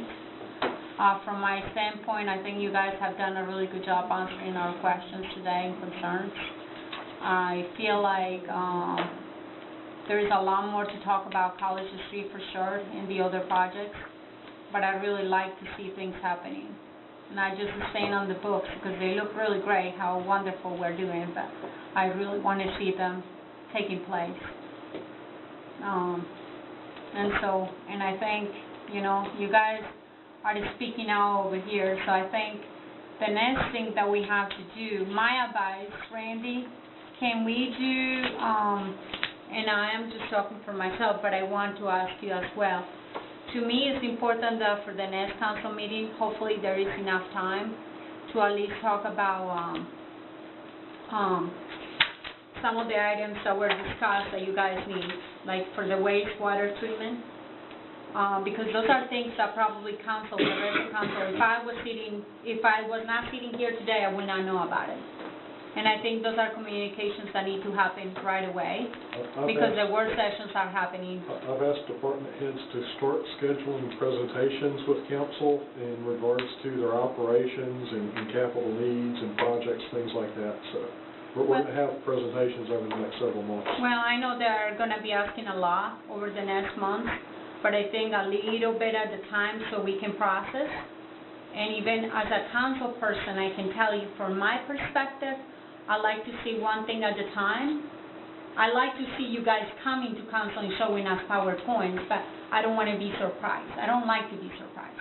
I like to see, like, for example, the wastewater treatment. I always remember how I was a little kid. I always asked my dad for a little bit of money, because if I went to ask for a whole bunch of money, he would say no. So I think this is what I am today. Come out with little things that we can show to town council and say, hey, we need this, and I think we should put it in the budget. So at least it gets put in the agenda for the work session. I personally will not vote against it.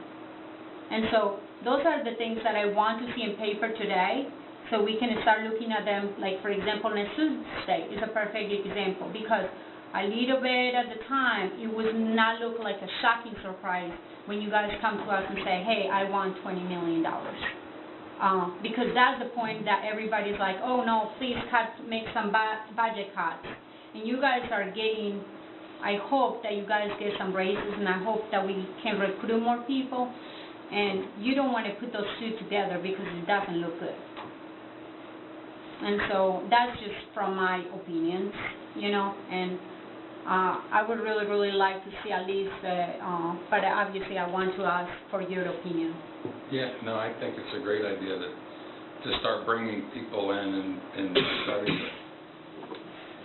to get our minds, and remember, you've got 3 of us that are new to the process, so making sure that we're brought up to speed on all these things, because they'll sit there, and fortunately we have committees that we can go. We've already talked about all this, don't belabor the council meeting, but it's helpful for us to be able to convince our peers on the council to be in agreement to things that we're not always in agreement to. But then too, we also do amendments to the budget all the time. I think this is a perfect example to do an amendment to a budget. You talking about the centrifuge? For the replacement of the thing to make the slash thing for the wastewater treatment facility. Because those are things that will make their lives better today, and it will avoid a problem in the winter time of them storaging and everything else, because I do see where you're coming from. I'd rather, I was thinking about when you were saying about that, I will hate to store stuff. And if you can get it out of the house, I am the one that gets rid of everything in the house and trash. I'm so happy about Tuesday, I cannot even tell you, because that's the day that trash comes. I want to dump everything in the trash can, so thank you for that, but I really, really would like to see some of these things, even if it comes out before, the budget sessions. Isn't that? Mm-hmm. Yes, I concur. There you go. So, you guys got a really good job now. Randy, you just got to show up with the $100 million now. No. So I think if there's not other things to discuss, we did public comments before. Is there anything else that you guys want to add to the table? Is there anything else you guys have in mind? So I think next meeting, I think my thing will be let's emphasize on what we're doing with College Street and get something in paper. And then, obviously, get some of these items for the work session. I want Just as a clarification, I heard earlier to potentially have a presentation available for the 22nd of February. Is that? No, I just said there was no way it'd be ready we could be ready Okay. next week. Okay. At the earliest, it would be that, and I'm not even implying that we should do it then. Okay. I just don't want this to be 6 months from now, we're still talking about it. It's gone on too long, and I want closure, a decision some way or another by the council. And I want us to have the ability to go to the council and go, here's what we recommend, and here's why. So, and if it happens by the 22nd, great, but if not, I just don't want it to take 6 more months, because I don't want to have to listen to it anymore, personally. You guys very well know, I'm very open to listening to you guys' opinions too. You guys are out there doing all the work and doing all this stuff and putting it together for us. If you guys ever feel like you have a comment about anything, please reach out. Don't ever, hold on back and think that we're not reachable. We are. I am. So just to clarify, so my opinion is that we are past the point of do nothing, right? At least as this committee, and it's our obligation to take some recommendation to the council and let the council make the vote on what we're going to do or not do. And I don't want us to just keep putting it off till the next meeting. I want us to give a recommendation, us as this committee, to the council as a whole. That's my question. There's always a little uncertainty when it comes to applying for grants, whether it's the Resiliency grant or the revenue sharing. I'll tell you, we don't have any really experience with the Resiliency grant. We probably wouldn't have been eligible for that money without the Resiliency Study first. So we wouldn't have been eligible for that money previously. The revenue sharing, we do have pretty good success rate with applications. It's something it's a pretty common application through VDOT. It's pretty standardized form, and we're pretty good at those type applications. So I'll tell you, we do have a very good success rate with those. The bad side is you probably get stuck in the 6-year plan. I have a question. How many items do you have under the revenue share right now? It might be close to ongoing revenue sharing projects. We have at least 7 or 8, I'd say. 7 or 8. And how many years have they been in there for? So, take for instance Tower Road, Arbor Drive that are being constructed right now. Those were not delayed by funding because of COVID. And those were we applied for those 4 years ago. And so they're just being constructed now, and we applied for funding 4 years ago, and there was no delay to COVID with those.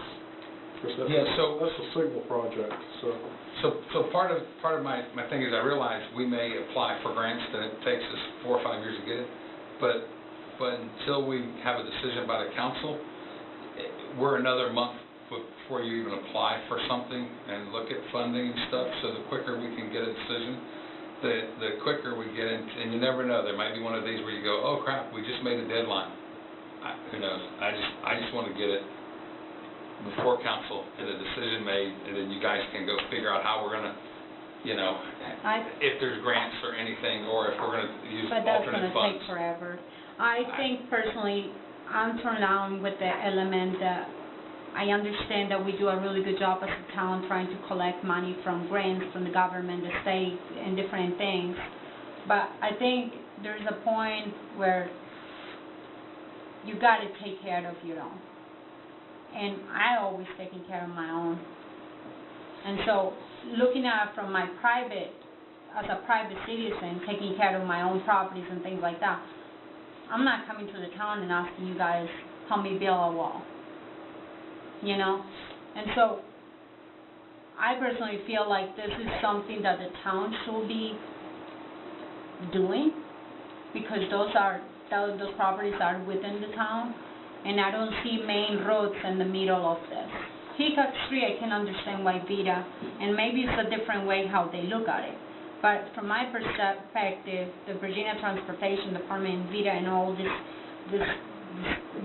organizations, what is their emphasis? Their emphasis is main roads and different things that are going to most likely going to affect the majority. So I think, seeing it from the outside perspective, I think College Street, to me, if it was, I'm not Vida, obviously, but if I was going to look at this, I would say, hey, this is your problem, you should fix it. It's great that you're asking for money, but, you know, I think there is a point in life where you really got to take care of your own.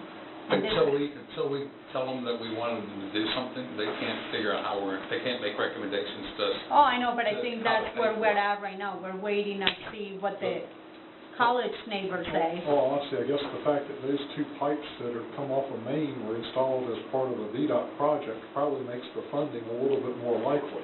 You know, just the fact that that was a VDOT project, those two discharge pipes. And how long ago was it made? Decades ago. I assume when West Main was upgraded, but A long time ago.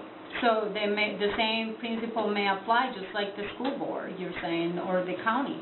When you're talking about they passed it back years ago, it's not their problem anymore because when it was built, their engineers and people passed it the way it was. VDOT wouldn't give you any money outside of their application process, though. It might make funding a lot more likely through the application process, that, you know, that part of the problem is from a, I guess, kind of a, maybe you could look at it as an incomplete VDOT project from long ago. It's kind of one way you could look at it, I guess. Like I say, I think that would increase the likelihood of your funding for an application, but VDOT's just not going to give you money. I understand, but they are the ones that are in there trying to help you make the decisions. It's like me. I cannot give you the money, but I can help make those decisions. And so I think that's where VITA comes in, and I think, don't you send those applications to VITA? Yes. There you go. So the next cycle for applications doesn't open until fall of '23, just FYI. yeah, you're really another year, so that would be 3.5 years from, yeah. Thank you for those dates. I think we're done. Thank you so much, everybody. Thank you, everybody. And our meeting's done.